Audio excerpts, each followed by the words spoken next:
Bueno, vamos a hablar del calentamiento global en este pequeño video. Algunos de las personas confunden el calentamiento global con el agujero de ozono. La pregunta es, ¿estos fenómenos están relacionados? Bueno, no están relacionados estos dos fenómenos. A veces se piensa que el agujero de ozono tiene algún tipo de efecto sobre la temperatura de la Tierra y en realidad son dos fenómenos que son completamente distintos, que ocurren con un origen distinto y no están relacionados entre sí. Fíjense, para que nos demos una idea, bueno, cómo los procesos atmosféricos son estrictamente de escala global. Ahí en la foto se puede ver una corriente de viento que proviene del continente africano y que arrastra material particulado, aerosoles, podríamos decir que es un aerosol, ¿no? Un poco para que tomamos dimensión, ¿no? De que estos fenómenos atmosféricos son siempre a escala global y que las soluciones, por lo tanto, deben ser, cuando son de origen antropogénico, de escala global. Repasemos un poco qué es el efecto invernadero. Nosotros habíamos hablado del efecto invernadero natural como un proceso por el cual la atmósfera de la Tierra absorbe la radiación solar emitida por el Sol, pero también absorbe parte de la radiación solar que es absorbida y reemitida por la superficie de la Tierra. Eso genera una absorción de energía lumínica que es transformada en energía calórica y por ende produce un aumento significativo de la temperatura de la Tierra en su superficie. Hemos charlado también sobre algunos planetas del sistema solar que no tenían atmósfera y otros que sí tenían atmósfera, cuál era la influencia importante sobre la temperatura predicha y la temperatura efectivamente medida. Pero ahora hay una situación específica que se puede situar en la Revolución Industrial, aproximadamente 1850, donde empieza a ser importante el consumo de hidrocarburos fósiles, carbón, petróleo, gas natural, por lo cual las emisiones de los gases de combustión, en particular dióxido de carbono, pero gases también como óxido de dinitrógeno, que lo vemos ahí en el cuarto nivel en el listado, ¿sí? Metano, metano y otros gases eh, empiezan a ser relevantes en la atmósfera por la capacidad diferencial de absorber calor y de calentar la atmósfera. Hay un primer gas que ejerce efecto invernadero, que es el agua. Sin embargo, no se puede controlar las emisiones de agua porque en realidad el agua es un compuesto natural que está prácticamente en la mayor parte de la superficie de la Tierra. Por eso, dentro de los 4 gases de efecto invernadero que, que más importantes, fíjense que, por ejemplo, el dióxido de carbono representa el 65 y el 11% están relacionadas con los combustibles fósiles y con la deforestación. Bien. eh, entonces, bueno, el metano también es otro de los gases y el óxido de nitrógeno, como mencioné recién. Entonces, estos gases eh, que de origen antrópico, ¿no? O sea, tienen origen natural, pero el aporte que da la atmósfera siendo de origen antrópico son los que efectivamente se pueden desarrollar políticas públicas para poder controlar sus emisiones. No así como en el caso del agua, donde es una molécula, bueno, que está diseminada por toda la superficie de la Tierra y que no hay una política eh, para poder controlar la concentración de agua porque es eminentemente natural, digamos, ¿no? Las otras tienen un origen antrópico en sus efectos que están produciendo. O sea que son a donde apuntan las políticas de control. Bien, ¿y cómo nos damos cuenta que está habiendo un efecto de calentamiento global? Bueno, ahí podemos ver dos gráficas. Una son las gráficas de niveles de dióxido de carbono, la gráfica verde, las mediciones de dióxido de carbono eh, en los últimos 200 años, 300 años, más también, y la temperatura, la variación de la temperatura en grados centígrados media de la Tierra. Fijémonos entonces que la temperatura presenta un patrón de oscilación, ¿no? Y las concentraciones de dióxido de carbono en partes por millón aproximadamente constante hasta que llega la década de 1800, la época de 1800, 1850. Hay podemos ver que viene con una tendencia lineal, digamos, horizontal prácticamente, en todo el periodo anterior, y en esa época despegan tanto las concentraciones de dióxido de carbono como las temperaturas medias globales. Este es el principal indicador de que la actividad antrópica está influyendo sobre las concentraciones de gases de la atmósfera.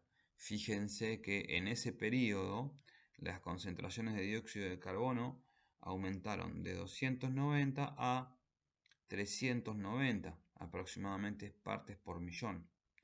O sea que aumentaron más de un 50%. Bueno, eso no está contemplado en los periodos previos. Digamos, eso no ha ocurrido en los periodos previos. Y este incremento del dióxido de carbono está relacionado, como lo mencioné, con el consumo de hidrocarburos fósiles. Y es lo que está en principal cuestionamiento hoy, por eso todo esto de las baterías eléctricas y la reducción de las emisiones de dióxido de carbono. Entonces, ante esto, la pregunta, ¿el calentamiento global es de origen natural o de origen antrópico? No, claramente es de origen antrópico.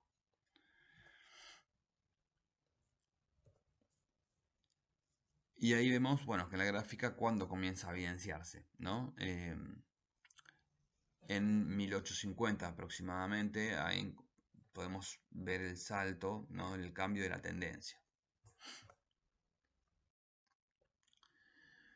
Bueno, acá tenemos un esquema que representa cuáles son las, eh, las, las consecuencias de el calentamiento global. Bien, está en inglés, pero vamos a intentar comentarla brevemente. Nosotros hablamos de un calentamiento natural, de un efecto invernadero natural, pero lo que estamos sufriendo hoy, es un efecto invernadero de origen antrópico. Bien, ese efecto invernadero de origen antrópico es lo que llamamos calentamiento global. Entonces, ¿qué produce este efecto invernadero? Bueno, las emisiones de dióxido de carbono, ¿no? Las elevadas concentraciones de dióxido de carbono. ¿Y qué consecuencias trae el efecto invernadero? Bueno, por un lado, hace más cálida la Tierra, los océanos y la atmósfera. Por otro lado, eh, introduce fenómenos que tienden a derretir los hielos de los polos. Bien, produce el derretimiento de los hielos de los polos. ¿Cómo se manifiestan estos dos efectos? Bueno, por ejemplo, la temperatura superficial aumenta, la temperatura de la Tierra, el contenido de calor de los océanos se incrementa, eh, y por ejemplo, lo que tiene que ver con el derretimiento de los polos, se reduce la masa de los glaciares, se reduce también la extensión de las superficies de hielo sobre el continente, se incrementa los niveles del mar, porque pensemos que estos volúmenes de agua que se están generando por derretimiento de los polos, esa agua va al mar. Bien, entonces tiende a elevar los niveles del mar. Bueno, entonces, ¿qué puede producir, por ejemplo, eh, lo que mencionamos, las olas de calor? Bueno, el calentamiento produce por sí olas de calor, pero también produce olas de frío. En general, lo que ocurre es que la mayoría de la gente asocia el calentamiento global con calor. Bueno, no es tan cierto eso. O sea, si bien el calentamiento global aumenta la temperatura media anual, también produce olas de frío, porque en realidad lo que introduce el efecto invernadero antrópico o el calentamiento global es una mayor variabilidad de los fenómenos climáticos. Entonces, hay olas de calor, pero también va a haber olas de frío. Incendios, ¿no? El aumento de la temperatura y estas olas de calor favorecen la posibilidad de que haya incendios, grandes sequías también, episodios de inundación. Hace poquito, actualmente hay un episodio de inundación muy importante en la zona sur de Brasil, debido a que generalmente eh, así como hay olas de calor y olas de frío, bueno, también hay eh, grandes tormentas que se producen y lluvias muy abundantes con respecto a otras épocas, digamos, ¿no?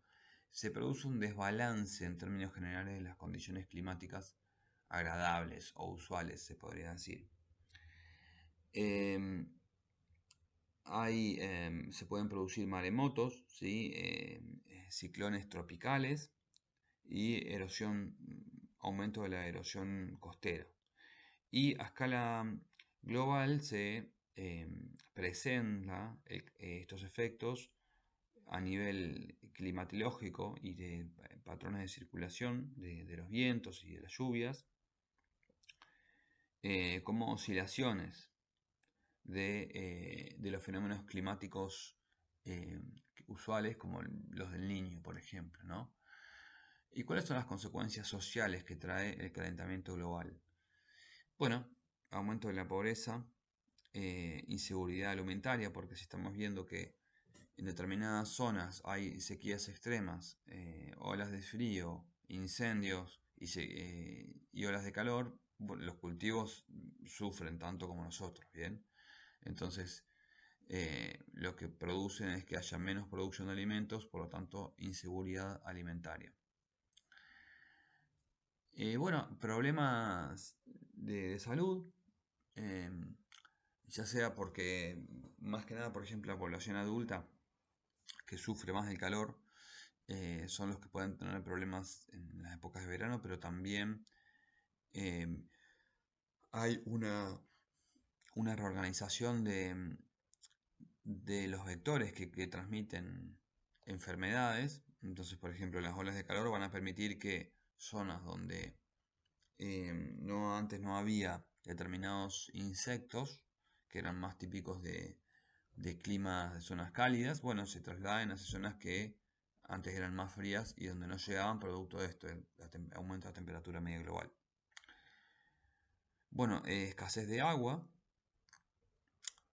daños de infraestructura, aumento de la desigualdad, desplazamientos de poblaciones por el aumento de los niveles del mar. Bueno, fíjense que hay una multiplicidad de causas que eh, se ocurren como consecuencia del calentamiento global. Este tipo de cuadros es importante que ustedes lo puedan desarrollar en la materia, ¿no? Porque, o sea, un cuadro donde, fíjense, con flechas y con diagramas de cajas, se establece una causa y una consecuencia, o dos consecuencias en este caso. Y a partir de cada una de estas consecuencias se generan otras consecuencias y otros efectos. Porque permite condensar procesos que ocurren en la naturaleza. Entonces, son muy relevantes este tipo de diagramas para poder estudiar esta asignatura. Así que les sugiero que después de 4 o 5 diapositivas intenten elaborar un cuadro con lo que vimos en la clase anterior.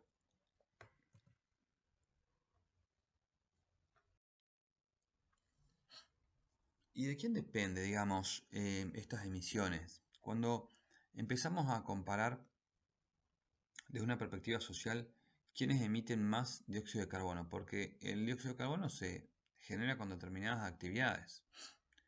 Entonces, ¿a quién le compete más la responsabilidad de reducir esas emisiones a nivel individual? Bien, en función de la pertenencia de clase social.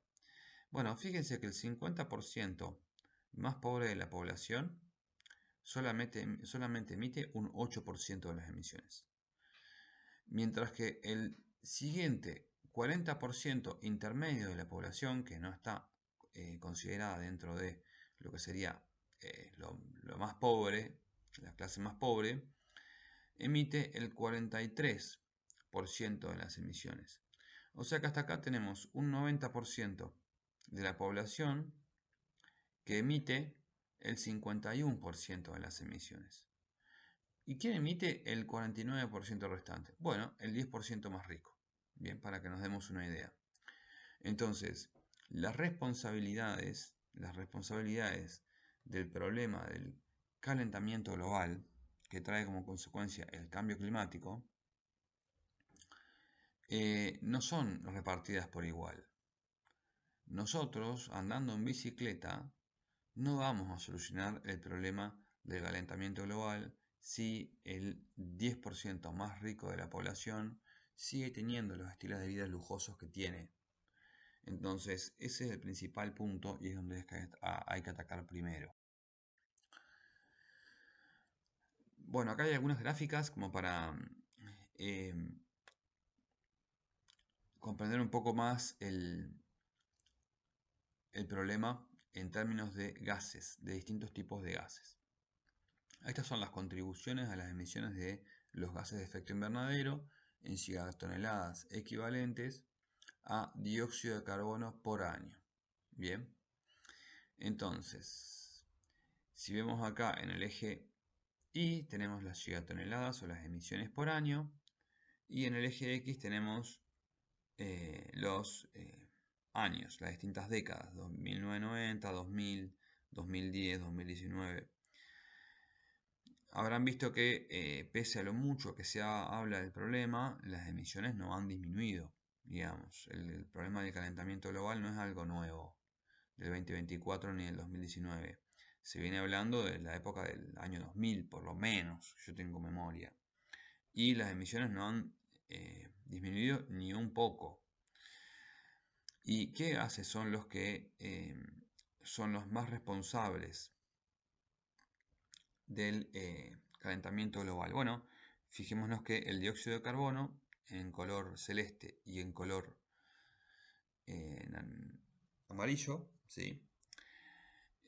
Son los que contribuyen mayormente y la zona azul es la que deriva del uso de hidrocarburos fósiles, petróleo, carbón, y el amarillo viene de la producción del trabajo en la tierra, ¿no? El trabajo en la tierra, lo que puede involucrar, por ejemplo, desmontes o el uso del suelo con cultivos, bien, emisiones a través de la producción de cultivos. Y cuestiones intrínsecas al manejo de la actividad agrícola en sí. El gas naranja, ¿sí?, es el correspondiente al metano. Y después, fracciones más pequeñas corresponden a el óxido de nitrógeno, el azul, y gases fluorinados. Si bien por ahí podemos mencionar que se redujo la velocidad, ¿no?, la tasa, la velocidad de crecimiento de la cantidad de gas emitida, como dice ahí abajo, no se han reducido las cantidades netas emitidas, bien, se siguen incrementando. Una cosa es la tendencia al cambio, ¿no?, representado por la pendiente de la curva, que en esta zona, por ejemplo, del 2000 al 2010 puede verse incrementada, y después por ahí quizás podemos pensar que hubo una ligera tendencia, un declive, pero muy poquito. Diapositiva actual. No, este de Asia, perdón. El este de Asia es el que más emitía. Este de Asia lo tenemos acá. Bien. O sea que el este de Asia, que era el que más emitía, pasó al quinto lugar en emisiones. Bien, para que tengamos idea el efecto que producen la cantidad de población sobre las emisiones per cápita. Bien, los cambios de lugares en este orden. Bueno, y acá tienen algunos de los orígenes, ¿no?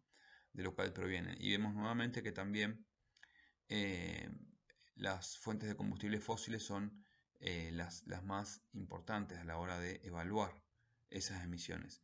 Aunque fíjense, algo paradigmático, en realidad nuestras emisiones provienen prácticamente del manejo de la tierra, bien, en Latinoamérica.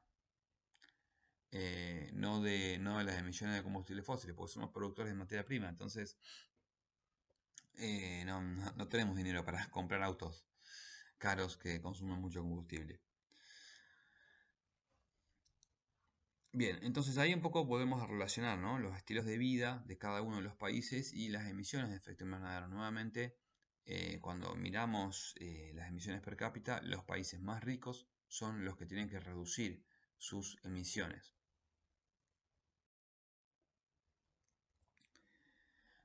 Es muy usual ver en muchos lugares que para combatir el calentamiento global suelen poner una foto de un oso polar arriba de un témpano de hielo que está a la deriva en el medio del mar, ¿no? Para conmover a las personas. Eh, Se sacan manuales. Oxfam me causó un poco de desconcierto porque sacó en un momento este manual y después sacó parte de la información que nosotros estamos acá analizando en términos de clases sociales. ¿Qué quiero decir con esto? De que muchas veces estos manuales, como el que sacó Oxfam, dan una serie de medidas para reducir las emisiones de efecto invernadero eh, de gases a nivel individual, ¿no?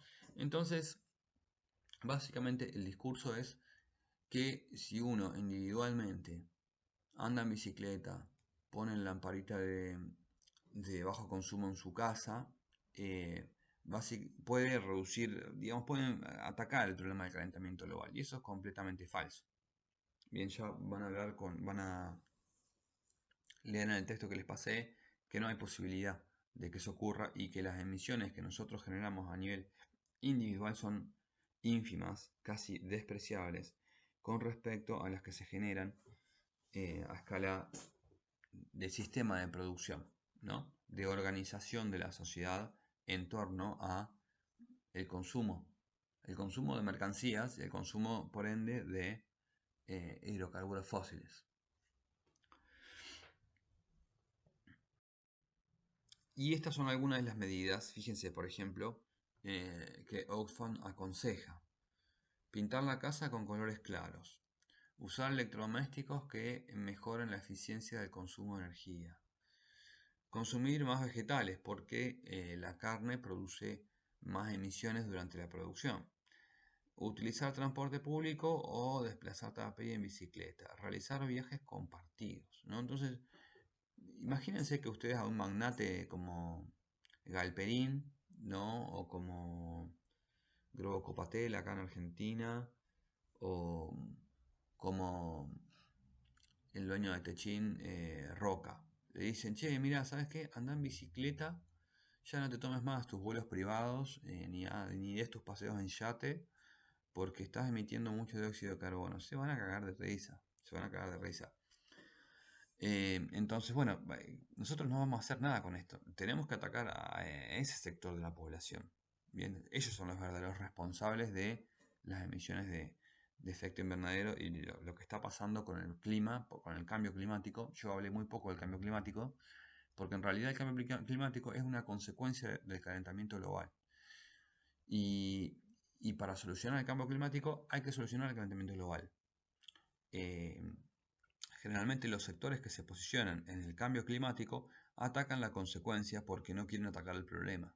Bien, y con esto me refiero a entes gubernamentales e internacionales que influyen sobre las políticas de gobierno en distintos lugares. Entonces, esto de que entre todos vamos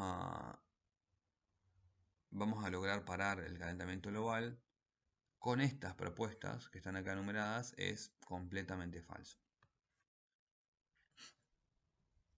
Fíjense, Aquí Oxfam, los mismos que sacan en el 2016 las recomendaciones de las normas a nivel individual, en el 2020 sacan este informe donde un poco eh, vuelven a retomar lo que había vuelvo a retomar lo que había mencionado en la diapositiva inicial, donde se observa claramente que el 50% más pobre de la población entre el periodo 1990 y 2015 emite un 7%, el 40% intermedio de la población emite el 41% de las emisiones y el resto, el 10% más rico, emite eh, el 37%, el 52% de las emisiones. Bien, acá estamos viendo la desigualdad, ¿no? ¿Y a quién nos referimos? Bueno, ya mencioné algunos, ¿no? El 1% más rico de la población están definidos como aquellos que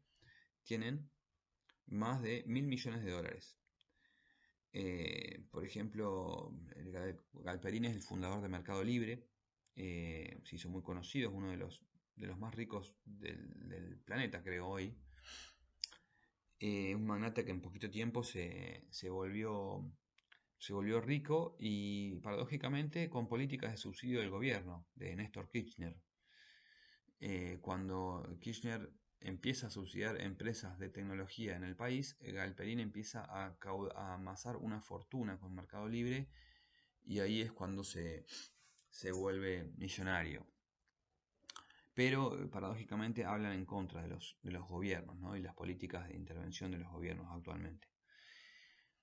Pérez Compán y su grupo familiar tiene la empresa Molinos Río de la Plata, 2.900 millones de dólares, está evaluado por su fortuna. Pablo Roca, el dueño de Techín, 2.700 millones de dólares. Bueno, toda gente, ¿no?, de buen poder adquisitivo, podríamos decir. Y bueno, finalmente estos, ¿no?, son el grupo que deberíamos de alguna manera hacer que sus emisiones se reduzcan. Para cerrar un poco la idea, cuando se ponen metas, ¿no? Los organismos internacionales se pusieron una meta para el 2030 de reducir las emisiones de gases. Y si nuevamente los comparamos por la clase social, acá está el objetivo a alcanzar en las metas 2030. El objetivo de las metas 2030. Vemos en que sería la línea horizontal, negra.